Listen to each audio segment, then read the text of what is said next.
This is Uncommonly Remarkable. We have surprisingly casual discussions about the lives and notable accomplishments of community leaders, entrepreneurs, and everyday folks like you and me. Think of this podcast as an opportunity to learn something new and to pick up on an entrepreneurial tip or two through open conversation. I'm Artis Beatty. I'm a doctor of optometry and the chief medical officer for My Eye Doctor OD. Though we will inevitably touch on topics within my area of expertise, the opinions and conversations held here are separate from my work with My Eye Doctor. Welcome to the show. Today's guest is John Munro, Qigong master, teacher, and founder of Long White Cloud Qigong. With hundreds of certified instructors worldwide, John is on a mission to make ancient wisdom accessible in the modern world. In this episode, we explore the history, power, and practicality of Qigong. From its deep roots in Chinese medicine and martial arts to its applications for stress, emotion, posture, and health span. Whether you've never heard of Qigong or have been curious about the energy-body connection, this conversation will open your mind and your body for something remarkable. Ladies, gentlemen, all you remarkable people, please welcome John to the show. John, welcome to the show. Thank you so much for spending some time with us today. It's a pleasure to be here. You know, I'm really excited to talk to you because we've spent a lot of time really thinking about health and wellness, fitness, health span, mental health, and all these things are really put together to help people understand ways that they can either better or improve themselves, live a healthier or longer life, ultimately increase that health span. And although we've touched on a lot of subjects, this is one that we have not touched on before, and I'm pretty excited for me to learn a lot about Qigong and to learn it from someone who's not only practiced for a very long time, but has actually trained others is really, really kind of cool for me. So why don't you introduce yourself and tell us a little bit about you? Yeah, sure. Look, I love the focus on health span. I think that's such a healthy way to be looking at things, and I think Qigong, fits right in with this very much. So anyway, about me, my focus on Qigong has been for pretty much my entire adult life. My first introduction to it was actually when I was quite a bit younger. I had a lot of different health issues growing up, and some of them were quite serious. The main ones were particularly affecting my lungs. I had asthma and pneumonia and bronchitis, and I'd go into hospital with collapsed lungs and things like that. And that was just an ongoing thing for me as a child. And my mother wanted to get me healthy, and the Western medical system wasn't making a lot of progress. So she went and studied to become a naturopath. To find different natural ways that she could use to help me with my health. And she did then go on to have a successful practice as a naturopath, so it wasn't all about me, but that was a big part of her motivation to, pursue that course. And when she was at naturopathic college, they had their core subjects, things with, nutrition and anatomy and physiology, all these sorts of things.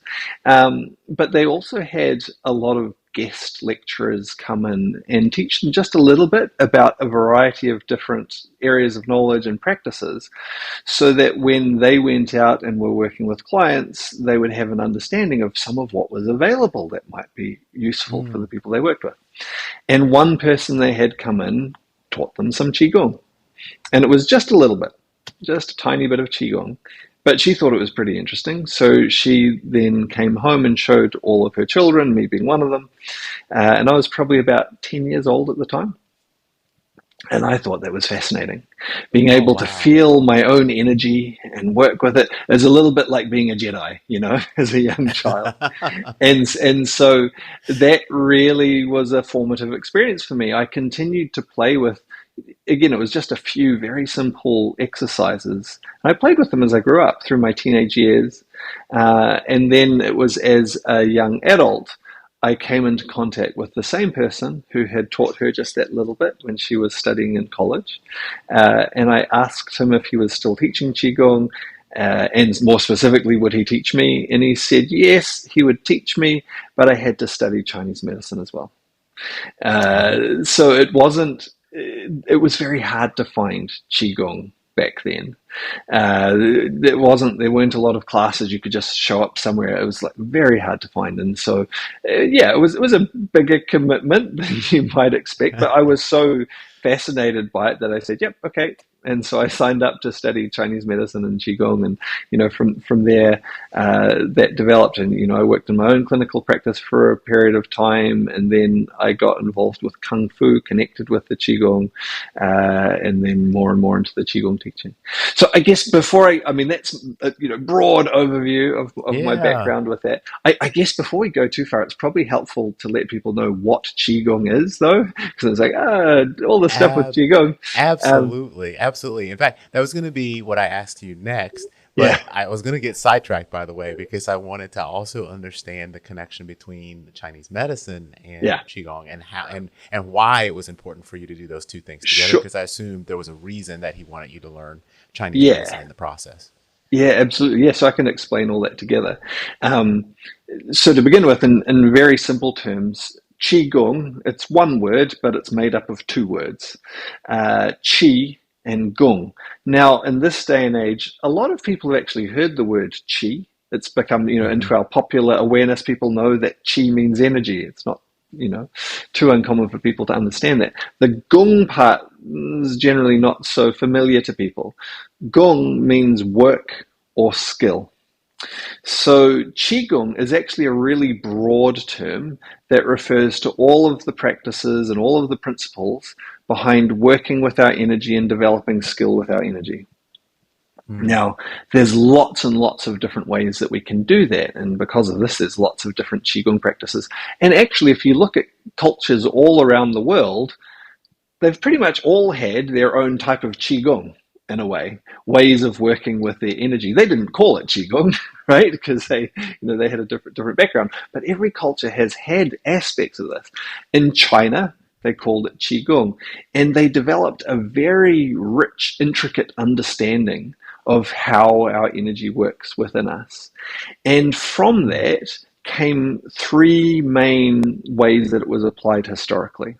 So the first of those was to health and well-being.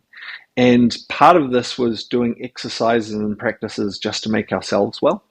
But another part of that was when you had enough understanding of the energy, you could use that as a direct way to affect other people and their energy to bring health. So as a direct healing treatment. The second major application was to martial arts. What can heal can also hurt.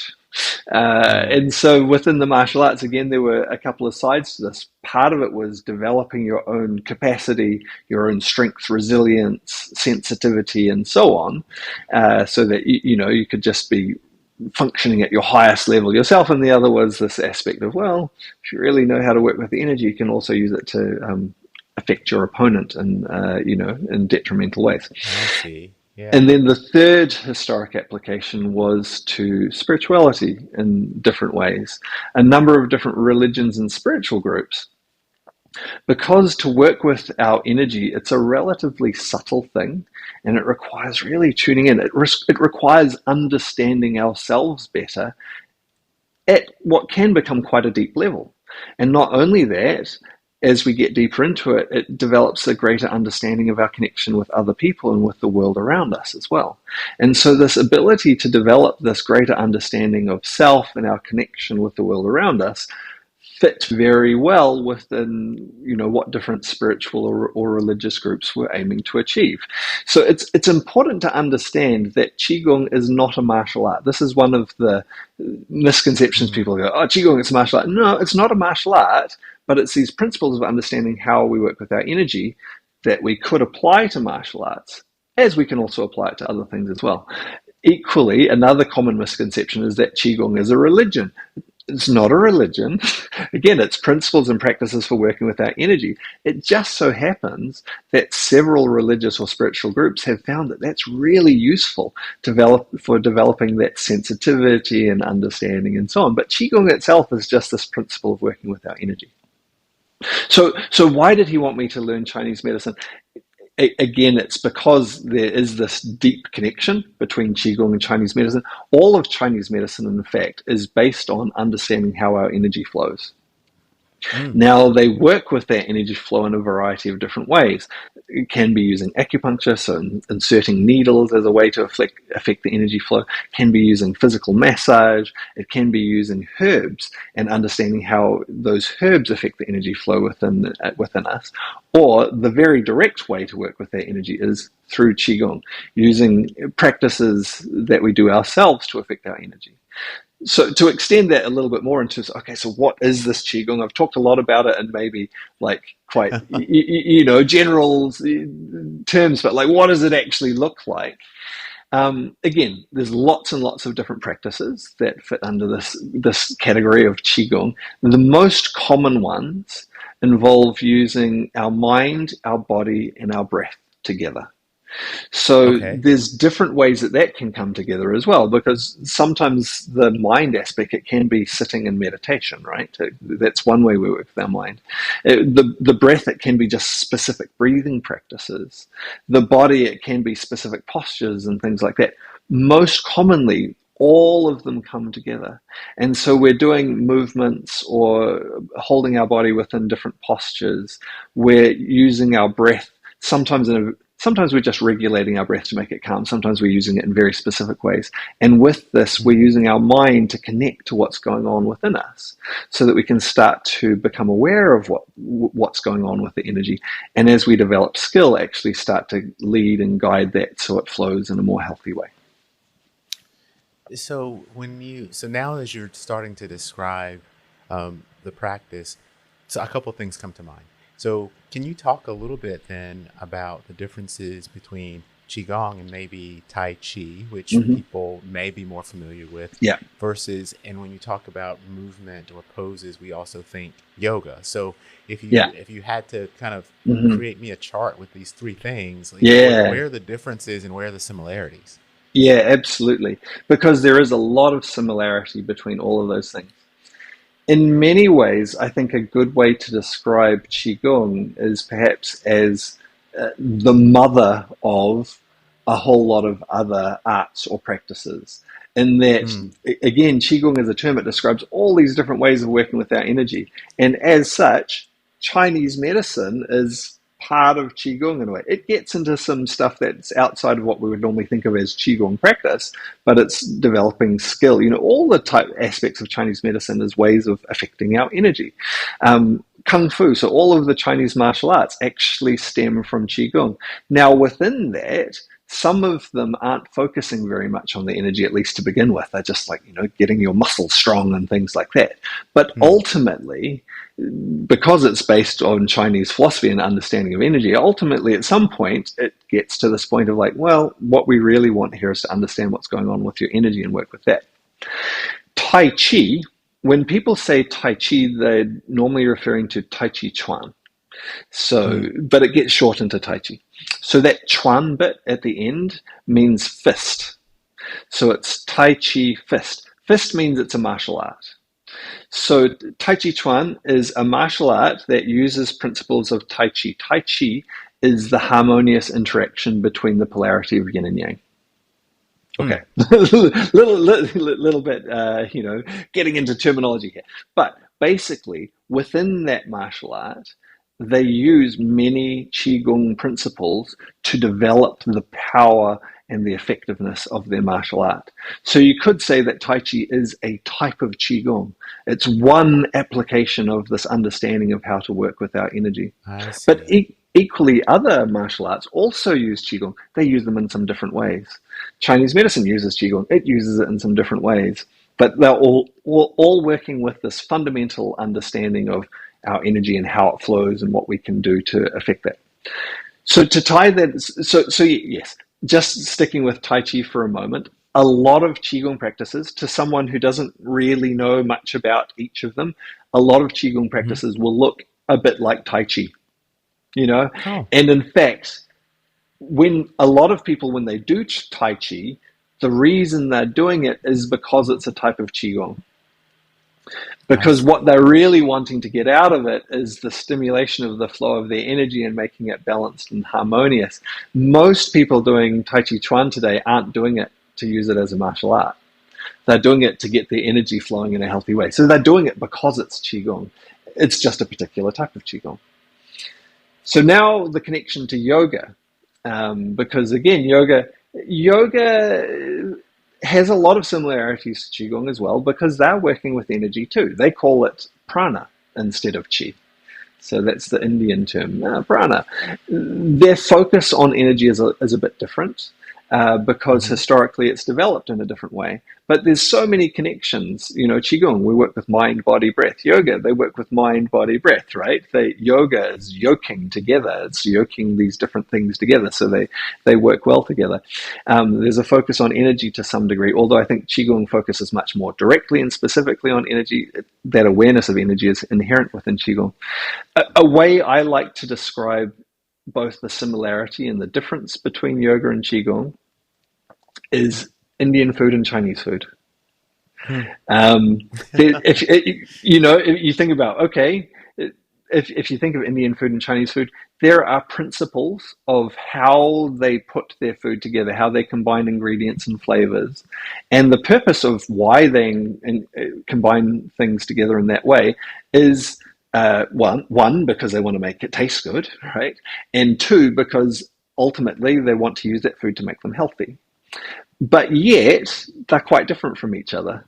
They've got a similar motivation behind them, similar principles in many ways, but Indian food and Chinese food is quite different. And that's the same between yoga and Qigong. There's a lot of underlying principles that are very, very similar or even the same, but the way that they've developed is quite different, and so they look different, they taste different, effectively. Yeah. But there's many of the same purposes. And some people prefer Indian food, some people prefer Chinese food, some people like them both. And that's, I think, the same. Some people will go, actually, I really like my yoga. Great, awesome. Other people are like, well, I actually prefer Qigong. Great. Some people are like, I like some yoga and I like some Qigong.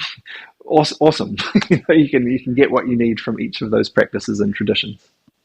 It's funny that you describe it as Chinese versus Indian food, because in my mind, as you were going through those differences, I started to think in a very American way, the difference between whiskey and bourbon, right? Because all bourbon is whiskey, but not all whiskey is bourbon, and so you kind of so it's very similar. It's a much more simplistic way to think about it, but it really is one of those things where the category is set and things are part of the category, but there's kind of the mothership that kind of bred it all. Yeah, exactly. And between the cultures, it's like, did yoga come from Qigong? No, because culturally they had their different roots, but there's so much similarity that we see, between them from each of those cultures. Well, that actually brings another thought, though, because when you're thinking about disparate cultures and development of similar types of thoughts, there's some root that people were either exposed to or trying to solve for. And so with the development of Qigong, can you talk a little bit about maybe some of the impetus, like how did it get started and what was really it solving for? Sure, yeah. Well, because again, this is where there's some interesting comparison between yoga and Qigong. I'll stick with the Qigong to begin with. Maybe we can talk about how that's different from yoga as well. So Qigong is so ancient that we don't know where it first came from. We can't go back and go, oh, this person invented Qigong at some point. It's like, no. It goes way, way back. So what we have, though, is we have bits and pieces of archaeological evidence going back, some of which goes back as far as 8,000 years, or, well, carbon dating and all that. It's like between 5,000 and 8,000 years. So they don't know exactly, but there's like some pieces of pottery that show people doing stuff that looks like they're doing Qigong. So it's like, oh, wow, they've been doing this for a long time. But then there are written references. And again, one of the things with the Chinese is they were pretty good at keeping written records of things from quite an early age. And some of those written records go back as far as like 4,000 years. So, and then there've been lots of different references here and there through different documents as we've gone forward. So we don't know exactly where it came from, but we do have some understanding of how it evolved and developed over time. And we do have stories about where it may have come from. And so some of those stories about the origins of Qigong go back to the Neolithic period where people were living very simple lives. They were hunter-gatherers sort of thing. And back at that stage, the common people, they would work hard all day in the fields and they'd go out and do their thing. And for them, as agriculture was starting, for them to go work hard in the fields was to go and work in the rice paddies, which meant you got really tired and you were wet, and then you came home tired and wet. It started to get cold. Guess what? They had all sorts of issues with aches and pains in their joints and their body, and also other illnesses that came from that. And what they discovered was that if they came home and just were too tired and rested, they had major issues with these, illnesses, aches and pains, and so on. If instead of that, they came home and they danced first before they rested, a lot of the issues weren't as bad, and in fact it helped them to recover from many of these issues and illnesses. Now, of course, the way that they danced back then, it was different dances, like shamanic dances, effectively copying animals, copying different things in nature. That was their type of dancing. And so as they observed this process, and it was, hey, dancing is really good for our health, we should keep doing this sort of thing, they started to, or some among them started to notice more specifically that, hey, when we dance like this, it helps with this kind of problem. When I dance like this, when I copy this animal, it helps me with something else. And so little by little, their understanding became more and more refined until it got down to specific movements. How does the energy actually flow through our body along pathways, which we call meridians? But it started from those early roots of dancing in different ways. It moves my body, literally it moves my energy. And as a result of that, it helps me in different ways. And so right through till today, Qigong still carries the traces of those Neolithic roots, where so many Qigong movements are based on animals or trees or mountains, because that's where it all came from in the first place. And it's more than that, really. It's definitely the connection to that early shamanic dancing, but it's also the whole philosophy that developed around that of understanding our connection to nature, understanding the patterns of how things work within nature, and then understanding how those same patterns work within ourselves. And so that symbolism of nature is still very much embedded within many of the Qigong practices. That's pretty amazing. And when you think about people looking for ways to solve problems. I mean, we've been solving problems as humans for a very, very long time. And although our stressors are different, we've always had stressors that needed to be addressed. And so I would imagine then that there are practical modern applications for Qigong for people. Can you help us think a little bit about how you apply Qigong to the modern world and why it could be helpful for people to think about? Yeah, absolutely.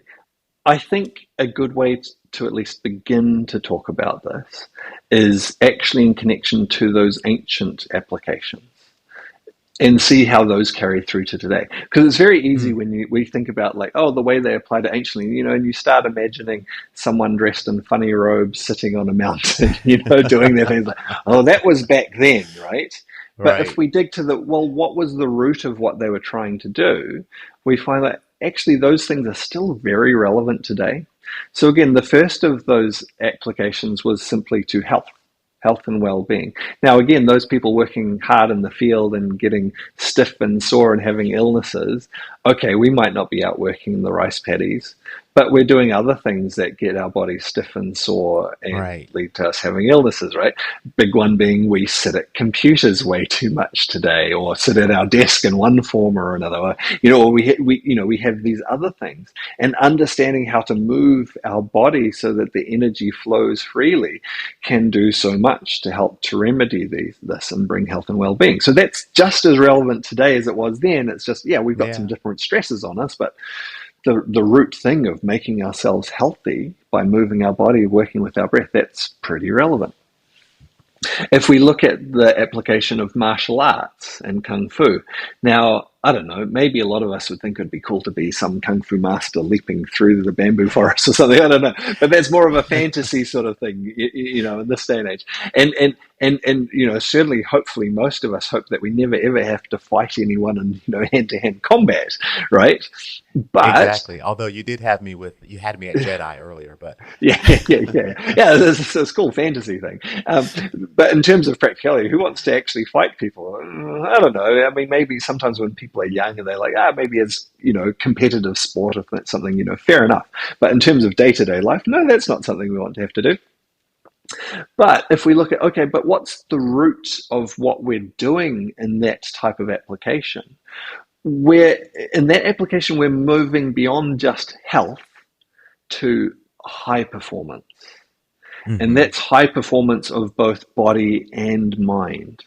The ability to have focus, that sharp focus that's required. When you're in life or death combat, you need to get focused. But focused, that yeah. same focus can be so valuable to us in addressing any of the different things that we're wanting to achieve in our life. And so many of the practices that develop that focus, that physical resilience, that high performance, carries through to today as well. Again, whether you're an athlete who wants an edge in your athletic pursuits, or whether you're a business person who's wanting to be able to be sharper and more focused as they, are dealing with decisions and situations they have to deal with. The different practices are so relevant to that. And then the third application being the spiritual or the philosophical. Again, we can think like, okay, Taoist priests, Buddhist monks, that sort of thing. But at the root, it's like, and some people are interested in those things in today's day and age. But it doesn't have to have that particular cultural context to it to be hmm relevant to us.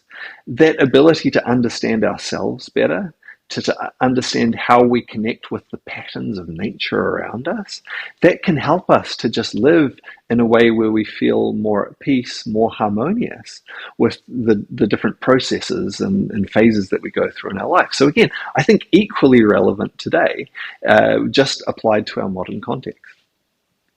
Well, and I would think that being able to understand um, energy centers and kind of be able to understand just in general your personal relationship with others, the environment, and with yourself has implications for other things. So, I've talked to people a little bit about addiction and how their Eastern practices are often used to help people break addiction because of the awareness that they can create. And I would imagine now that I'm understanding the umbrella and kind of the mothership, that this would be one of those things where it could be practical for that perspective, from that perspective. Yeah, absolutely. This is one of the things that I think really, when you sum it all up, can be so valuable about a practice such as Qigong. Because there are these very direct things like, okay, maybe you've got a specific health issue. There are practices that you can do to help you with that specific health issue and things like that. But when you put it all into the big picture, I think one of the most valuable things is the awareness and understanding of yourself that you can develop. hmm And that then flows into absolutely everything. So recently, just last year, I had, it's kind of a series of experiences that I thought was quite interesting that ties in with this. So I'll tell you a little bit of a story, I guess, Okay. relating to this. So during, prior to COVID and all of the lockdowns and everything that happened with that, I used to travel quite a lot teaching Qigong in different countries around the world. I would go and I'd teach workshops and run retreats and things like this in different places.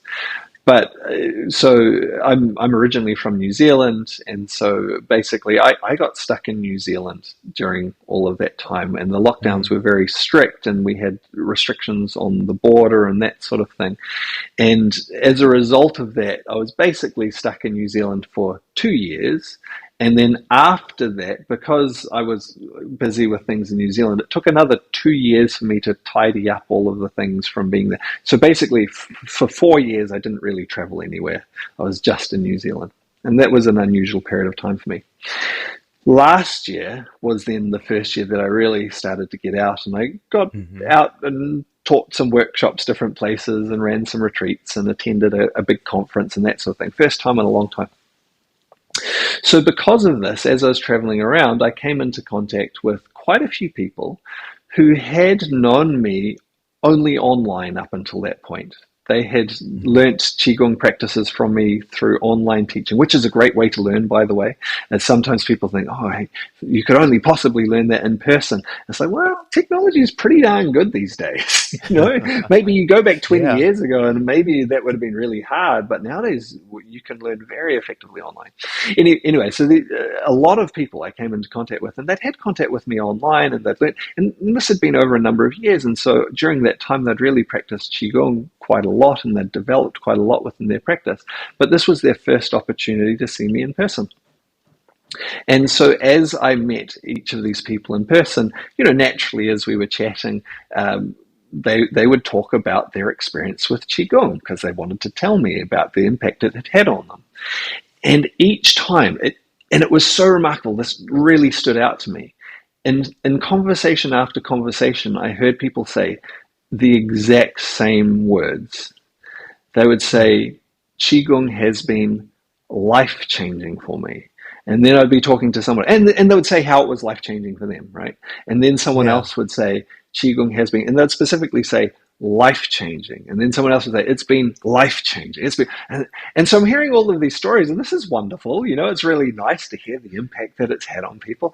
But as I was Right. listening to these stories, as after a while, as I kept on hearing this, I thought, you know what, this is really cool, but I'm probably not the person who will get the most value from hearing these stories Mm. because I And already know you how know. valuable Qigong can be, right?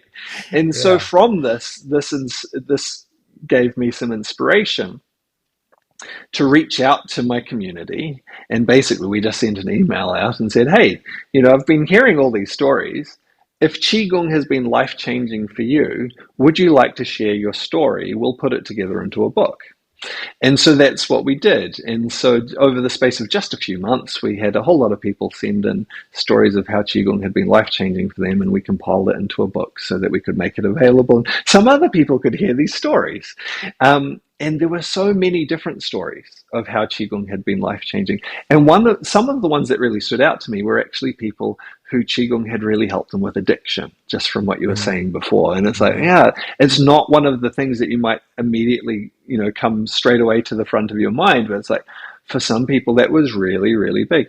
For other people, they had, a range of other things, from specific health issues that had helped them with, to just helping them feel more settled and calm in their life, to changing the course of their life, giving them a new purpose, to That's things amazing. like having more self-confidence, just a whole range of different ways. So a whole lot of different people with different needs, and Qigong helped them in all these different ways. So, and a lot of this, again, that comes back to, yes, you can use Qigong for specific this or that different issue that you have. But overall, that awareness of yourself and that taking the time is, of course, using a good method as well, but taking time to nurture and care for yourself to bring balance and harmony just can flow out into so many good positive effects. It's really interesting to hear that people were using very similar language about the result, right? But one of the things that I've now started to piece together after having the ability to have conversations with a lot of people is that Mm-hmm. there are lots of elements that kind of touch, and the more conversations I have, the more I'm able to kind of pull these things together in my mind. Um, Mm-hmm. and and so we talked about maybe the awareness, and one of the things that people are often not really aware of is emotion. Mm-hmm. And so I had a conversation not very long ago around the way emotions physically affect the body. Mm-hmm. And we often think of emotions as thoughts, right? Like we Mm-hmm. have this thought that maybe Yeah. we're afraid or maybe we're angry, and it's a thought. And that thought is what drives maybe what happens physiologically. And the concept that the physiologic response is probably the bigger response, and the thought is there, but it's not really the driver, is really interesting. And, I think when we think about Qigong, I think there's really some awareness that's brought about around emotion and the body's response to emotion that is important. So could you talk a little bit about that? Yeah, absolutely. As you've just described, I think this is one of the biggest misconceptions people have about their emotional well-being is when they think, oh, emotions, they're in my head. It's like, no, those are thoughts. We have a different word for that. Emotions occur inside your body. Now, your thoughts play an important role because what your emotions are is your physiological response to the situation around you. Now, part Mm-hmm. of that is how are you thinking about the situation around you, but a big part of it is also how is the situation around you. But the actual response is occurring internally. Chinese medicine and connected to that Qigong offers some really useful insights about this. Because within Chinese medicine and Qigong, we recognize the connection between different emotions and the functions of different organs. Because Mm. when we have that emotional response, our body activates in different ways to deal with whether it's really there or we perceive it's there in some way, to deal with what's going on in our environment around us. So if we have a fear response, for example, there's a whole chain reaction of things that happen. But one of the big things is we release adrenaline. Mm-hmm. So our adrenal glands sit right on top of our kidney. So if my fist was my kidney, the adrenal gland is like right on top of it. So when our body sends a big stimulus to the adrenal glands, the kidneys get activated as well. And if you think about a strong fear response, I hope you don't mind getting into a bit of detail here. I think it's No, really no, I helpful think for this is great. I think it's Yeah. helpful for people to understand just how strongly the emotions are connected to real physical experiences inside us and how our organs function and so on. So when our body sends a strong nerve signal to the adrenal glands, it stimulates the kidneys at the same time. Now, if you think of a really strong fear response, what's one thing that people sometimes do if they're extremely, extremely fearful? They urinate. The, yeah, That you think someone's so scared they wet themselves, right? And yeah. it's a physical thing. The adrenal glands, kidneys, too much, and it goes down. Now, that then ties into our posture because it's not just the kidneys that get affected. What happens is the kidneys get stimulated, it squeezes the kidneys, and that sends a squeeze of energy right up the spinal cord. And if you think about that in terms of a fear response, this is useful, right? Because boom, burst of energy up the spinal cord, the pupils dilate. We're like, this is useful for us. That's why we have these physiological responses. And again, our posture changes. Our knees often will come inwards with that fear, which also, stops us from urinating too much. There's all these things that go together. All of our emotions are healthy in the right balance. That the physiological responses that, if it's appropriate, that's exactly what we need.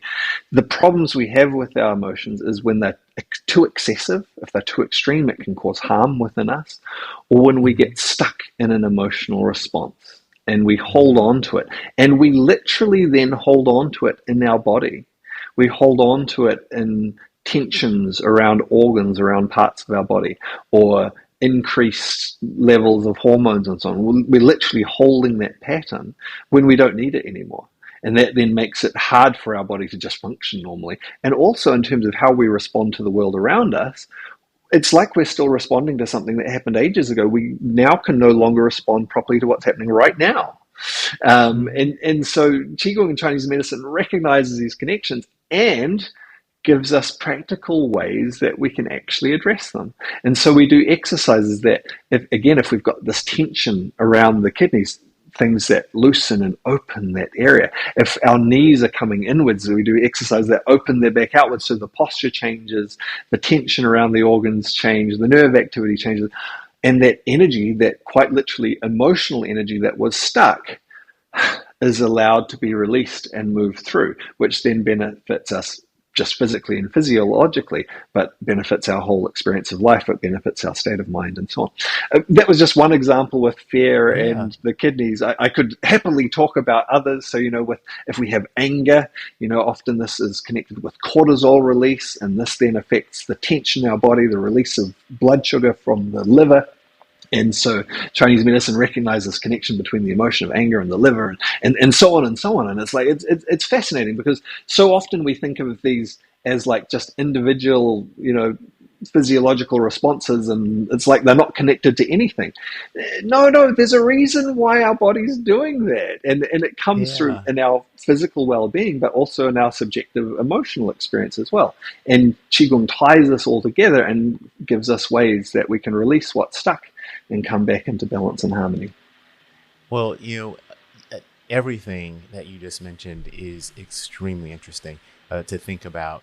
One of the things that I pull out of that, though, is thinking about the long-term implications, right? Because I've never Mm-hmm. really thought about it from that perspective, and that if you get stuck in one of these emotional states, then you are putting tension in places that tension doesn't belong. You can't release that. And to your point, it makes it very difficult to respond to the now when you're still responding to the then.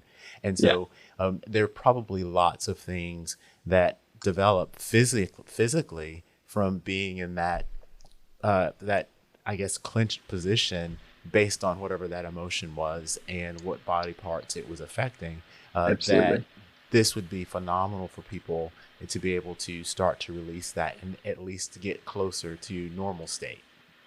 Exactly. And that can be a bit of a process to begin with, because if you've held these patterns and you think about some of the emotions that sometimes people hold for all their lives, even, Mm-hmm. it it can be a process to start to loosen and release that. So sometimes change can happen really, really fast, and that's awesome and amazing when it does. Other times, often it's more a gradual process that little by little you're able to let some of these things go. Then, when you get to a state where things are at least reasonably balanced most of the time, and you've also now developed this ability to just be much more aware of yourself. The It's awareness, yeah. it's really interesting then, because then what you often get, because to begin with, people are often like, I'm feeling this emotion. Sometimes, and I don't really know why. I Mm-hmm. don't really know how it's affecting. I just know I'm feeling this emotion. Once we manage to release a lot of that and we have this awareness, what will often happen is you'll notice things going on in your body, and this will then let you know, I'm experiencing this emotion. And I wouldn't have even noticed it if I wasn't aware of my body. Because for example, you'll notice like, I'm rounding my shoulders in. And you'll know what that does to your organs and your energy flow. You're like, why am I rounding my shoulders in? You know what? I think I'm responding to this situation. Yeah. For a start, maybe I'd better open my shoulders, and maybe I should also think about how I'm interacting with this situation now. And so we can start to head Right. off situations before they get too bad, too extreme, too out of control. And it becomes about maintaining harmony rather than digging ourselves out of a hole of, whatever state we've found ourselves in. Well, John, it feels like we are scratching the surface, and so my interest absolutely is piqued. So, if people want to understand more, good gracious, where do they even start? Like, Yeah. how do you suggest people start to try to explore and understand? Sure. So on my website, we have a bunch of free resources, which is a good place for someone who's just curious, wanting to just start to figure out what this stuff's all about. So Mm-hmm. one of those is we have a free, it's just a free course, and it's called Introduction to Qigong Theory and Practice, which is like, it's a pretty dry sort of a title, but within that, there's all this fascinating knowledge, right? Because in that course, it's both theory and practice. So it gives you a background understanding of lots of things about Qigong and how it works within the context of doing practices, so you can experience for yourself how they work. So you can experience how the mind and your body and your breath all work together to help you to become more aware of your energy. And so you start to go, okay, I get it. I get how this works. Yeah. And then as you start to tune into your energy, you can start to go, oh, I understand how by doing things like working with my breath, moving in different ways, I can actually start to move my energy and use it in healthy ways. So I think that's a really good place to just get an overall understanding of what this stuff is about and how it works. And then from there, there's lots of places that you can go in terms of, well, how deep do you want to get into it? Of course, there's lots of YouTube videos of practices you can follow along with, and that's not a bad place if you're just wanting to get a taste and feel of things. If you're wanting to go really deep, one of the main things that I do is I teach instructor certification courses. They're really in-depth courses, but if people really want to get into, understanding all the stuff about like how our organs relate to emotions and posture and meridians and all that sort of stuff, that's a fantastic training. And a lot of people do those just for their own interest. So some people do that kind of training because they're specifically wanting to teach. Other people, it's just, they just really want to dig in and understand things for themselves. Maybe somewhere in between, just following along with some videos and diving into a really in-depth course would be, we do certainly through my website, we do some live streaming practices where you can practice live with me from time to time. Wow. And often we'll talk about different things and things like that. So that can be another way as well. Or, maybe somewhat similar to that would be, of course, finding a Qigong instructor in your area. Now, different ways you can do that. You can do a Google search and just see what comes up. In terms of Long White Cloud Qigong instructor, so that's the name of my school, it's Long White Cloud Qigong. We also have a page on the website where you can click on find an instructor, and it's only grouped loosely by region around the world, but you never know. You can look through and find, hey, there's someone not too far from me, and there might be someone you might like to work with. But there's hundreds of instructors around the world from your school, right? Yeah, so overall we've got, I think it's over 450 instructors around the world. Oh, wow. So there's a fair few. They're not all on the website because not everyone wants to have their details published, but there's a fair few of them you can just find listed on the website. But yeah, so there's a few out there. I like to think that I've certainly been trying my hardest to do my bit to spread Qigong and make it accessible to more people. That's incredible. Well, I got to thank you for spending the time with us today. I mean, I've actually learned a lot, and it's given me a lot to think about, and I certainly will be checking out the website. To your point, it used to be very difficult to do things remotely and learn without being physically present, but technology is great, and I think we've all changed our minds about the ability to do things on a remote basis, and so it makes it more convenient, and you get a lot out of it, and so I'm going to spend some time looking at that. Yeah, great. That would be awesome. I'd love to hear what you think as you explore some of the practices and maybe what effects it has on you. Absolutely. And I'll try to link all the things in the description of the episode so people can click around and follow what we talked about, particularly if they're driving or doing something else different today. And that way, hopefully people will get as much out of it as I did, and maybe they'll reach out and try to learn as well.